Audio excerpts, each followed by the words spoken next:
que é a aterosclerose? Aterosclerose, como o nome diz, atero, né, vem de gordura e esclerose vem de envelhecimento.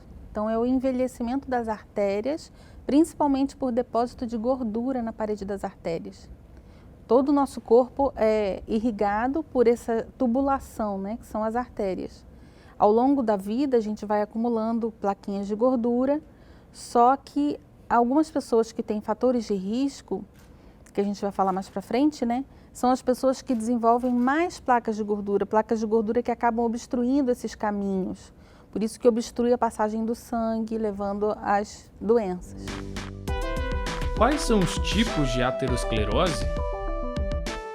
O principal tipo de aterosclerose é a deposição de placa de gordura no interior das artérias, como um encanamento entupido, né, por sujeira, né, um sifão de pia que fica entupido por gordura. É praticamente o mesmo mecanismo, é gordura que se deposita dentro das artérias.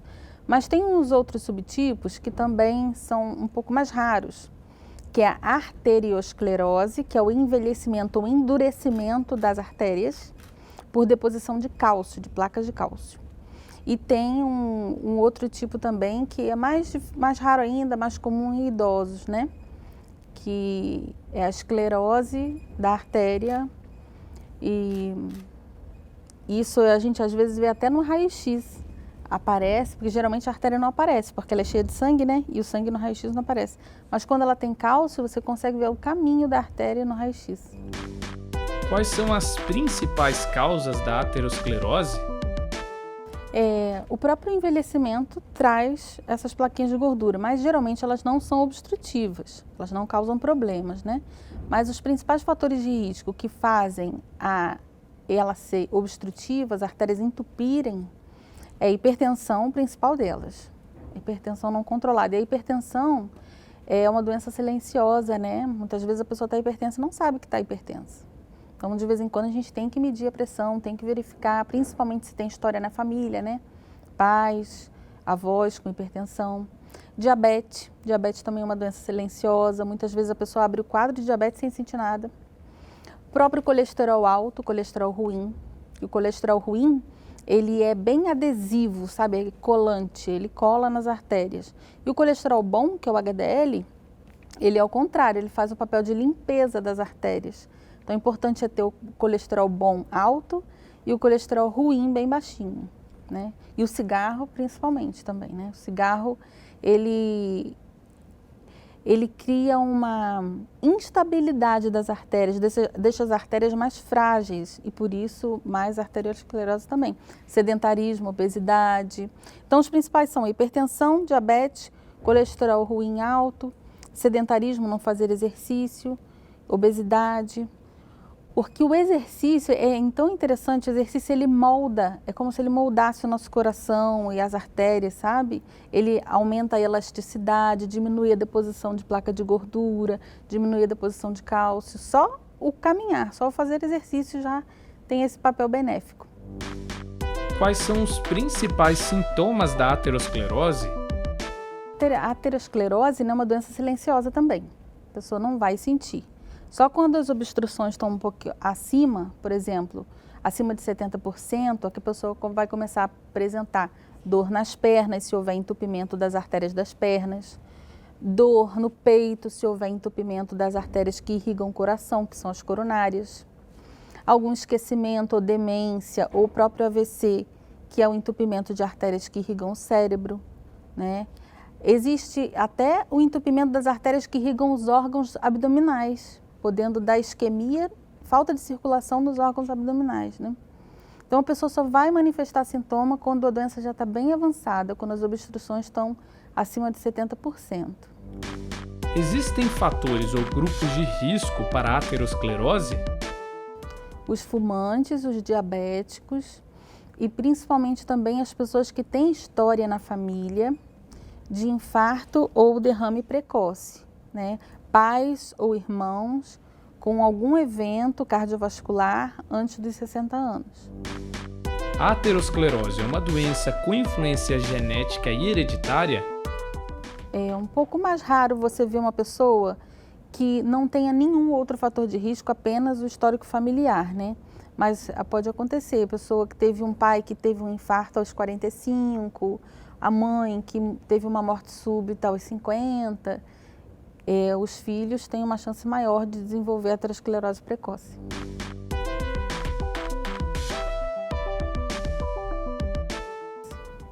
A gente comentou que geralmente as pessoas procuram um especialista com sintomas quando já está um pouco avançado, né? 70, 75%. Existem formas de você conseguir identificar um pouquinho antes esses sintomas? A principal coisa é você controlar os fatores de risco. Se você identifica o diabetes precocemente, se identifica a hipertensão precocemente, se você dosa o seu colesterol, já sabe se o seu colesterol ruim é alto, né? Você já pode começar a tratar antes que apareça a aterosclerose. Mas existem exames que são testes provocativos, né? Que é o teste de esteira, por exemplo, o teste ergométrico. Ele vê o desempenho do coração aos esforços. Então, se você tem alguma artériazinha entupida, que às vezes você não está sentindo nada nas atividades do dia a dia, pode ser que apareça durante um teste de esforço, né? Existe o exame também que é o Doppler de carótidas, que é um ultrassom das artérias que sobem aqui do coração, que irrigam o cérebro. Como são artérias que ficam próximas da pele, é fácil de ver com ultrassom, você consegue medir a espessura, se tem placa de gordura, qual o tamanho da placa de gordura. É como um vaso sentinela, né? A gente pode, através dele, ter uma noção da saúde do resto das artérias do corpo. Existe uma faixa etária com mais propensão para a aterosclerose? Depois dos 45. Hoje em dia temos visto bastante jovens também com doença mais precoce, sabe? Eu conheci um rapaz até de 26 anos que teve infarto, mas são casos mais raros. Mas acima de 45 já é interessante fazer teste ergométrico todo ano, dosar o colesterol todo ano, não fumar mais, né? Começar a fazer atividade física, né? Sempre fazer um check-up, a gente fala, né? Passar com um check-up no cardiologista, fazer esses exames básicos para ver se está tudo bem e deixar os hábitos ruins e transformar em hábitos saudáveis. Como é feito o diagnóstico da aterosclerose? A gente pergunta o histórico, né? Faz um exame de sangue para primeiro ver se tem diabetes, mede a pressão arterial, vê como está o colesterol. Dependendo do caso, se a pessoa tem mais chance de ter aterosclerose, a gente já vai para um Doppler de carótidas, o teste ergométrico, né? São exames que a gente faz de rotina, praticamente, para todo mundo acima dos 45. Mas algumas pessoas precisam de exames além. Por exemplo, uma pessoa que já tem diabetes e que o pai faleceu precocemente.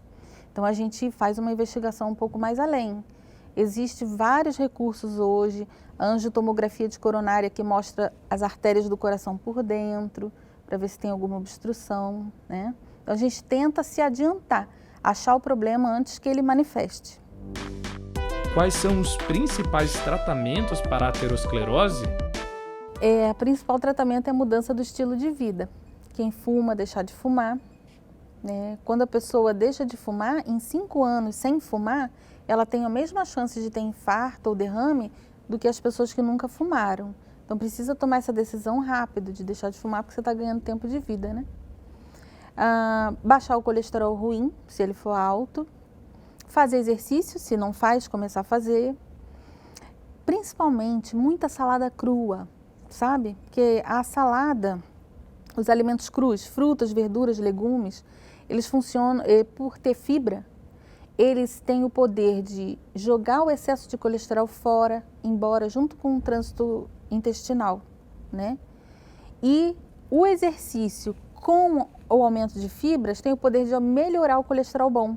E o colesterol bom, ele trabalha nessa parte de varredura, né?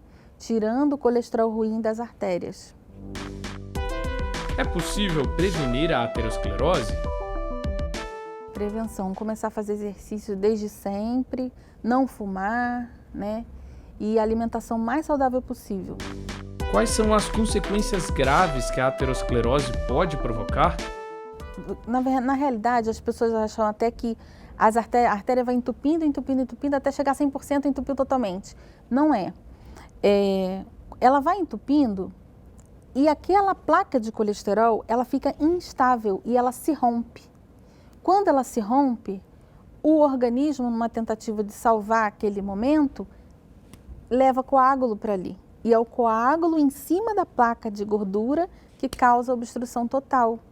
Então, se esse coágulo aparece no coração, é o infarto, né? Se ele entope as artérias do cérebro, é derrame.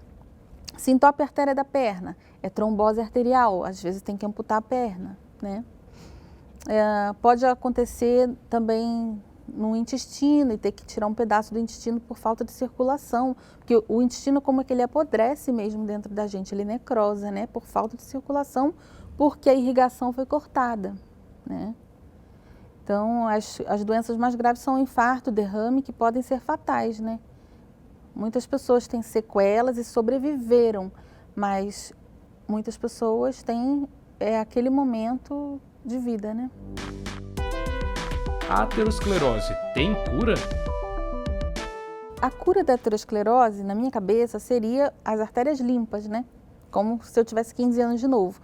Isso não é possível, mas é possível você retardar o aparecimento, você evitar os entupimentos futuros e estabilizar placas que já existem para que elas não rompam, né?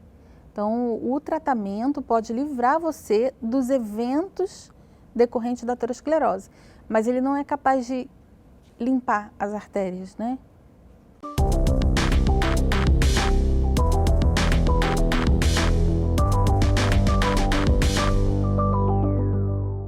E para você que acompanha os nossos programas e gosta de estar por dentro dos assuntos da cidade e também do trabalho dos vereadores, se inscreva no nosso canal e confira tudo o que acontece aqui na TV Câmara.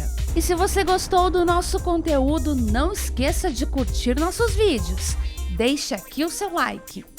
Deixe o seu comentário e ative o sininho para ser avisado de todas as novidades.